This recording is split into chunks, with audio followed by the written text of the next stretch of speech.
Dhaggeeffattoota kabajamtoota keenya assalaamu alaikum warahmatullaahi wabarakaatu. Kan dhiiraa kan dhalaa kan xiqqaa kan guddaa kan biyya keessaa kan biyya alaa jirtan hundi keessanuu kan nagaa hordofaa jirtan hundi keessanuu akkam jirtu nagaa fayyaadha. Egaa isin hin jenne booda maqaa beelladoota namaa waliin galanii keessaa afur fudhanneeti jira. Afran kunii eenyu fi eenyu jennee haa ilaallu. Isaan kunii lukkuu fi harree fi hoolaa fi re'eedha. Isaan afran kana fudhannee sababa maqaan isaanii kun itti beef. Fakkeenyaaf hoolaa fi re'ee dura haa fudhannu. Hoolaa fudhanna namichi tokko qotee bulaadha. Hoolaa fi re'ee nin gurguradha jee magaalaa geesse magaalaa daree biyyoo jechuudha. Yeroo san arabootaatu jira. Araboonni kun kan Turkii ta'uu kan Yaman ta'uu kan isaaniitu jira. Nin bitadha jaayeeti arabinis magaalaa dhaqe. Qotee bulaan keenya kan oromtichaa kunis nin gurguradha jee gizee magaalaa geessu arabtichi sanfidiinuma jaan hoo jaan ganaa yeroo san beelladoonni hoolaa fi re'ee fi lukkuu fi loonii fi sa'aa fi hundi isaaniitu takkallee maqaan qaban beelladoota jaamaniituma beekamanii jechuudha. Kanaaf eegaa magaalaa geesse booda hoolaa fi re'ee maqaa hin qabanii sinin jeetiin jira qabadha. Kana arabtichi re'ee bitachuu fedhe. Abbaan horiidhaa kuni hoolaadhatti kan hoolaa kana gizeetti kan hoo haada qabeeti haada inni hidhameetti jiru kanaan hoo jaan qabee gizeettichi geesse jechuudha. Kana laa jaan hoo jaan abbaan beelladaa qabu kun hoo jaan oromtichi kun jechuudha. Arabtichi laa jaan laa jechuun akka jechuun noo akka jechuuti ni beektan.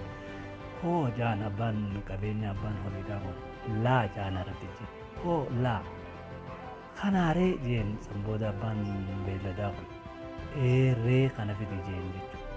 Ree kana fidi kanaaree jeeti hoo jeeni laa hoo laa san jettutti hoo fi laa waliin dhufee hoolaan itti baafamee jira. Sanbooda kanaaree jeeti ree gizeettichi kan ree fedhee jira. Foon reetii fedhaa namni irra hedduuni foon hoolaarra foon reetii irra fedhanii arabtichi ree bitachuu fedheeti jechuudha. Kanaaree jenna ree san fidi ree jeeni akkasitti re'ee moggaafamee fi hoo fi laanis walitti dhufee hoolaa ta'ee jechuudha.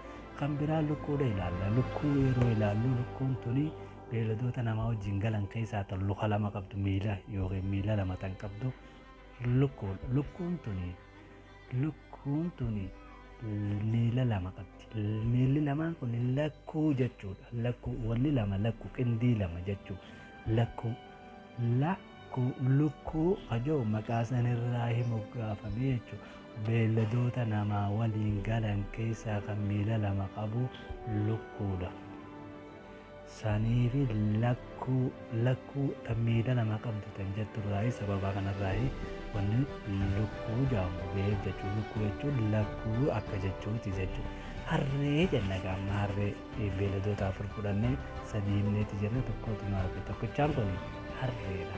Foon harree ni bushaawaa jaan Oromoon gizee makmaa kanaa ta'u gizee wanta bushaa osoo ta'uuti waraabessi harree nyaatee fixee jaan bushaa akkamitti jedhama ni bushaawaa foon harree eenyuutu nyaatee beeku akkatti nyaatamee beeku beelladoota gaafa beelladoonni hundinuu foon kamiin nyaatamaa fi hin nyaadamnee hin beekamne sanii deemaati foon hundanuu qalaa kan mi'aawuu fi kan nyaadamuu fi kaan addalaallaa jaan jedhu Oromoon waliin akkasitti deemanii loonii fi harree fi gaalaa fi re'ee fi hoolaa hunda qalanii fidanii cuftuun ni nyaa'ee foon hundinuu ta'e.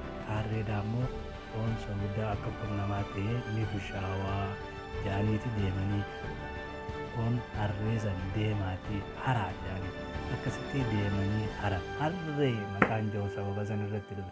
Aboo hartanii foon san harree kan jirurraa harreen akkasitti dhufe jechuudha. Dhaggeeffattoota kabajamtoota keenya ni taati jennee harree qallee jaan akka makmaasaa ta'u akka oduu apoolaa ta'u ni taati jenneeti harree qallee hin taatu jennaan harree qallee deemaa sanumaa ofiidhaa jennaan dhabnee gallee jaan sababa kanaaf harree kan jiru kun harree kan jiru kun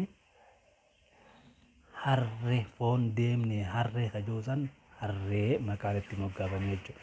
Ammaan tana garuu foon harree ni mi'aawaa fi urgaawaa fi harree hin jettu chaayinaan bishooftuu keessatti qalaatii jetti jaan yeroo oduu dhageenyu.